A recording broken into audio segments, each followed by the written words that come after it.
everyone, and welcome around the fire. I've decided to assume the same pose because it looks so comfortable, shoes off and everything. And only problem is I can't actually, I normally give a, as you know, Kay has been on many chats with us, and I didn't plan at all for tonight's chat, apart from earlier but not before. So I'm not going to give you the handshake, I'm going to give you a hug. Ooh, watch out for the microphone. You do very good hugs, by the way. You've had a number of these already the last week or so.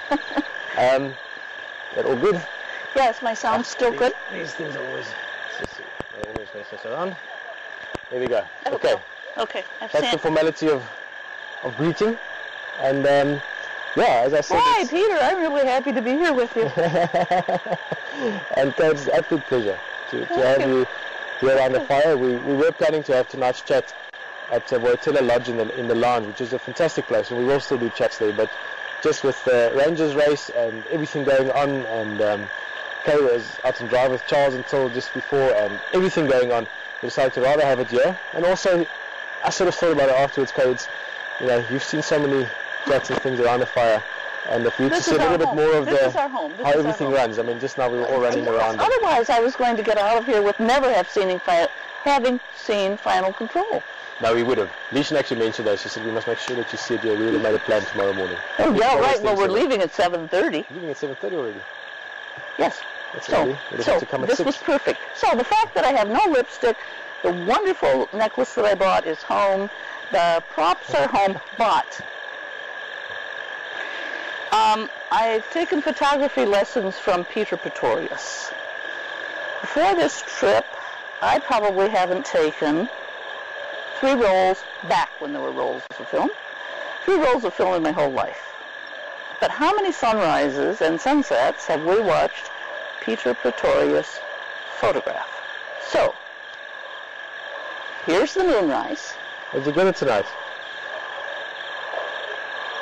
That's a very nice one. And unfortunately we can't show you this. I was actually planning to show you some of Kay's stills that she's taken over the last few days.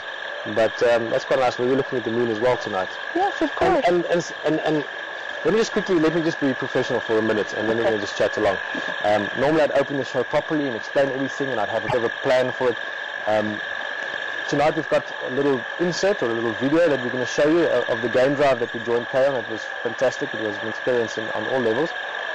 So we did plan for it, but the conversation, I mean, having met Kay the other day, the first time for breakfast at Bush Lodge, and then a few times at WildEarth again since, and the game drive, I just realized and said earlier that, you know, I wasn't really worried about what we were going to talk about. There's going to be plenty of conversation.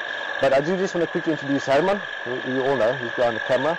Leishan's directing in Final Control straight from coming back from the Rangers race for the girls earlier, which was fantastic. Thanks for all the participation. And we've also got, not at the moment, but a little bit later, Charles will join us, and Patrick and Rex are all standing by for the night drive. So that's everyone in camp, and now we can just chat. It's been fantastic spending time with you. Thank you. Margaret, my dear friend Margaret Welsh and I are living a dream. We keep thinking, oh my gosh, this is so wonderful. It couldn't possibly be any better than it is. And then it gets better.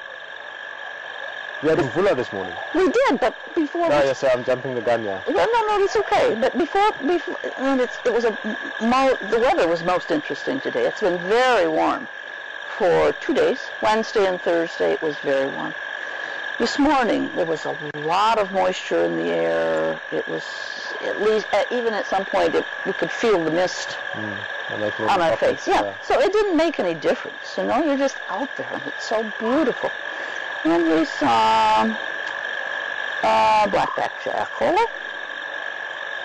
And we saw, I don't know, we've seen rhinos all day long, so maybe it was that. And we've been on a real bird kick for the last couple of days.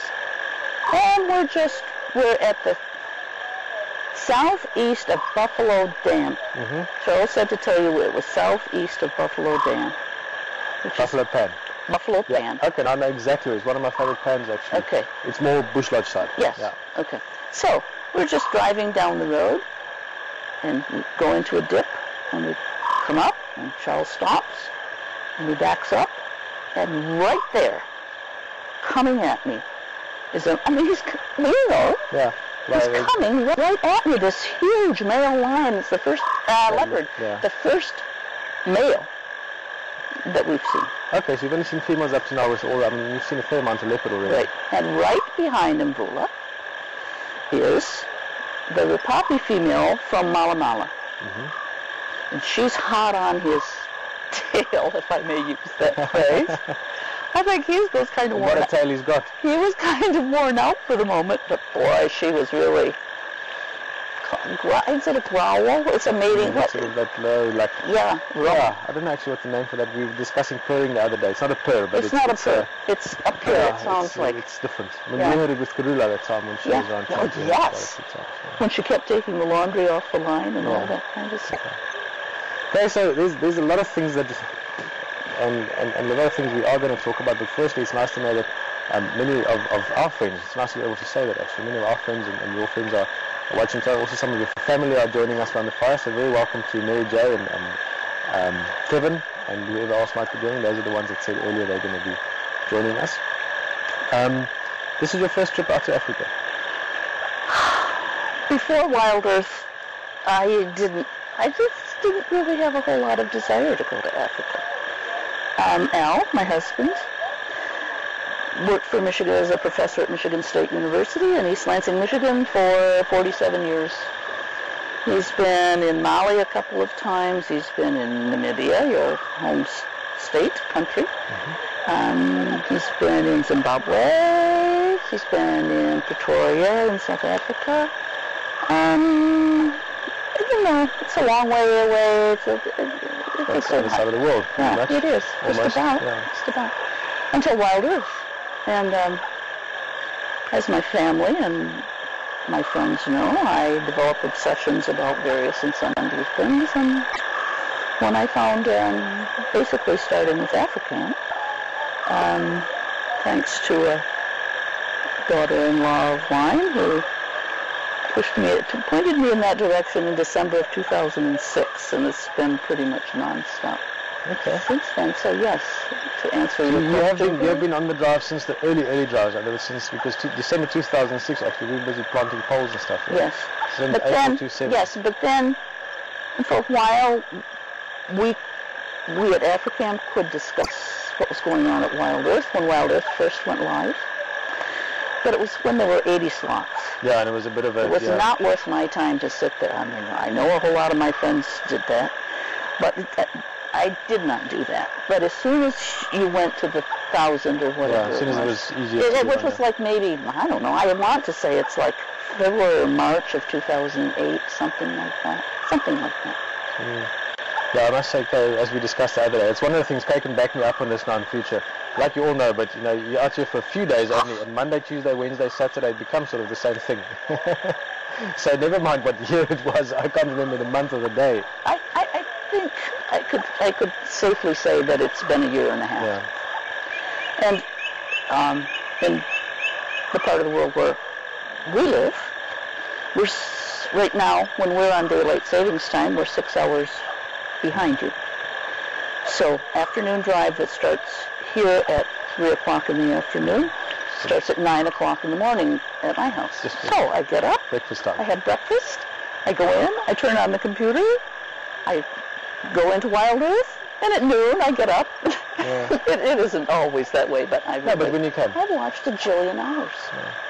Yeah, that's a thing that I think down the line I'll still have other discussions. I'm not going to go into that specific thing much tonight, but and I saw it when I was with you on driving as well, is the knowledge that many people going on lots of drives build up. And I'm not saying it's, I mean, not to be falsely modest, I guess, but between Rex and myself and Patrick and Mark, there's a lot of knowledge. But just the time you spend in the bush looking around and the realness of it, which we discussed in the drive as well. I think many people will come out here and be surprised when they arrive here at how much you actually know. I mean, I think your knowledge is much better than people that have been on many safaris from having never been on the continent physically before. It's awfully hard to decide, Margaret. It's awfully hard to decide what I know virtually and what I know really.